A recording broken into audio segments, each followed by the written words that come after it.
It's here for Mati Audio B. Nah, I just want to pass a reaction on that. I'm say Mebo City FM4 Abaso, Womo, any police for Womuko Krum, and now I know can say Ghana Bibia, especially Accra. Accra, yeah, coronavirus cases in Ghana over 2,700. Accra in Kwa more than 2,000 cases. And unti the Abba and say in crime baby a wobekobia e wose wobia e nose mask. Endra stories be by say womo call Accra, some part of Accra no mun nose mask no. Yama womo anremu. Enti sisi ano baby a wobekobia Accra e wose nose mask. Me crampo me call Malcolm. Say just within a week ni na me nose mask womo ama me nremu. Ama me am ko nose mask share. Na eno na City FM for the police for AC Krum. Ghana for bi ebi mo womo si womo ye Christopher a womo enhye nose mask. Na eno na ebi so mo say aden na mo enhye nose mask etie for afi abeda ne ntokwa. Ene anse ma mo ka na Yesu Christo beji o chese. Wo de yenko ti asem ne mra na ye tie ba me nso de be wono na me de aboso. Yenko ti mra. Enkume me sister yadia no. Say adiano, say ya ura Yesu ni shisha ya. Nese mi yo tiri ni mi nantinya mi akwanso. Pepepe. Nese say adi won kumi free wiase. Won kumi free wiase. Won kumi free wiase. But ejuma no ye wani die wo pani. Won wo bia for respect mano. Fa ni die ma hwede wo besi ni pakwana dey akasa because me pani mo sino. Won kum fasa bonkum ni me kasa ba hatie. What you see? What you see? Huh? Now kasa rough. Me a penny most now. Me a home woman in Panamera. 2 million hour and no right yes. 2 million hour and no right yes. 2 million hour and no right yes. 2 million hour and no right yes. Say you are who see ya be with them. Minister. Na me pai. No kasa. Ogu bi o se me de ma no na me de ma. Na me pa che o se. Ye no. Me no ye nti o. E na o ka no. O wo bia o de ba o ba. But the nipa o no mo sign no so no. E bia me ti so ngo o ba. Daddy. Yes so. Daddy. Ora Yesu na bo ho ban. Anapa. Awia. Anajo. Se won ye fon so bia. Na nya bani bia la ora Yesu.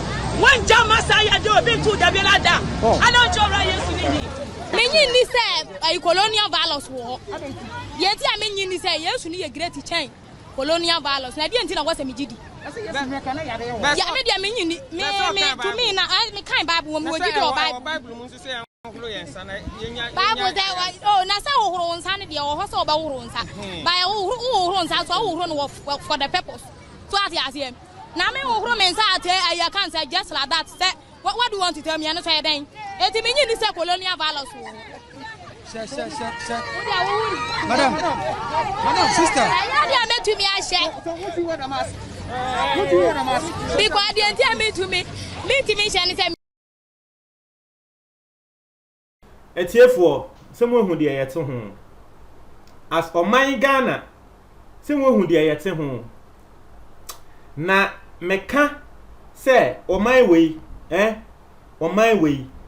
And yama mienu a egu o man no 1 politics 2 religion meka ka biom enyama mienu a egu o man we 1 politics 2 religion we kasa na menka se mankrofo enye Christofo wo man we mu basemia bibia ye pese ye de pata religion ho ne ye de ye we no eno no man we ya nhwe ya ebebo no Ghana ha say yawe aba Oye Kristo ni emra aba omampani ahye mra se nia yawe no ekosoro no yesremu wo si kromo ahye nox max police aba batu wo krom se na wo preach o se de yo wo nhye nox max ena ye ko bisa se mame aden na wo nhye nox max mame akwakodane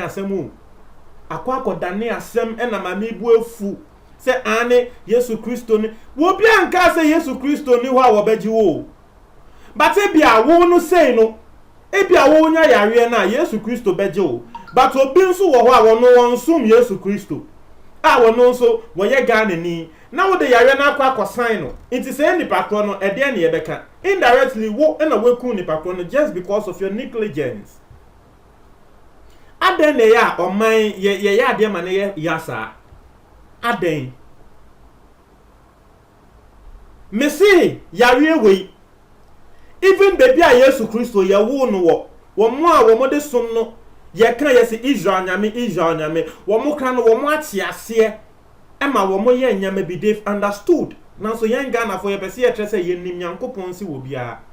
You see, even doing this krana etia Bible no but show what the Bible no e kasa ma ne ho but Bible na mpo aka say yare ba you people should quarantine yourself. Bible won ewom say Nyankopon ni bufu na wo de yare eba wo man bi so a Nyankopon ma no mo mfa mo hu nkote e wo den mu kakra na yare ne mbra na ntwem ansa na Nyankopon ma no mo atwemutie pie. It is in the Bible. So if we say we are Christians and na ye de Christo so and ye gina so a naka you shouldn't even be coming outside and be preaching. Would you also be Bible until we be preaching? No problem. Eye nyame asem na wo pese wo che. Yes, she knows mass. Who she knows mass now? You will not die. But Dabi, second video or also about second lady or say no there run and by force. Yeah, tell woman knows mass ni be class or woman show. Was you and the one share? What sort of mentality? Just a Ghana cry, a semen create the mentality bank and the edit to a man must say. Mentality bank and the edit to a man must say. Yeah, bow a man no. Yeah, no, yeah, bow a man no at it. Yeah, we are just saying, Ariana agents and more other countries. She Rome, she Italy. England, omo medi yeso omo de yeso ne breye omo kra hwe de yare ne de yomo aden Ghana aden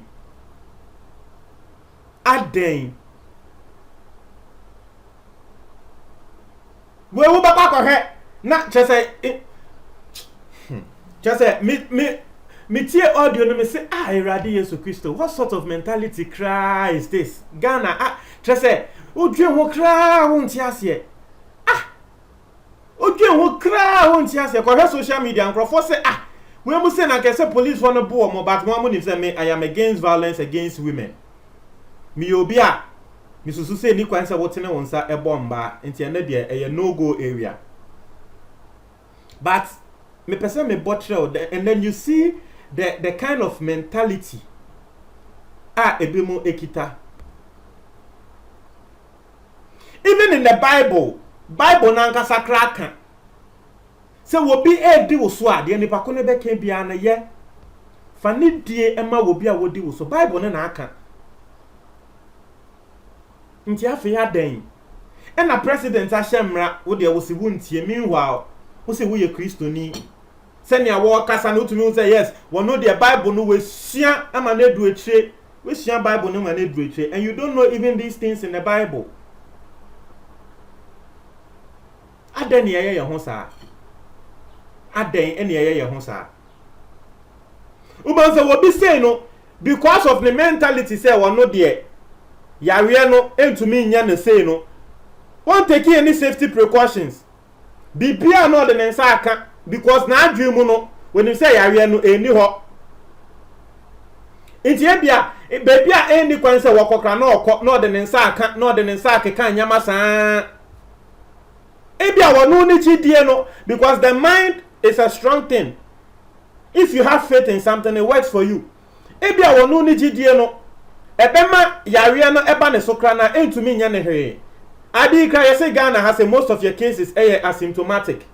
That's why I say nkwofu dudu na nya yare no wo Ghana no they are not even showing signs. That's what the science and data shows. It will be to me our yare no kra wunim but ombo wa nya hwe na yare no wo ne so na ebia wakocha mo bi and the bakro no wo BP and now wo asthma won say then nipa ko no bewu but wo ni say ebia umbo wa kra ma ye hu say yare no wo so but na wo so a wo check just because of your negligence aden yete sa aden ene yete sa oh yeah, that is why for me, and I'll keep on saying this, that is why for me I thought it was a bad idea for the government to lift the lockdown, because a nipa way lockdown wo ho a unto me ntrem say one back room say wo ba be preachy and na one back room say wo be kan same way, because lockdown we ni ho nti na wo nam krom a wo kan same way no. That is why for me, and Brad President lifting lockdown, na me name now for be a debate. And I am down for can say a good decision say President lifting lockdown no because e be ma Ghana for any other ho on be hu say yare no serious into me mpie. And I make say hey, who nim Ghana for? And no be ni. Me ya. Ntia ma ju on comment box ni mo.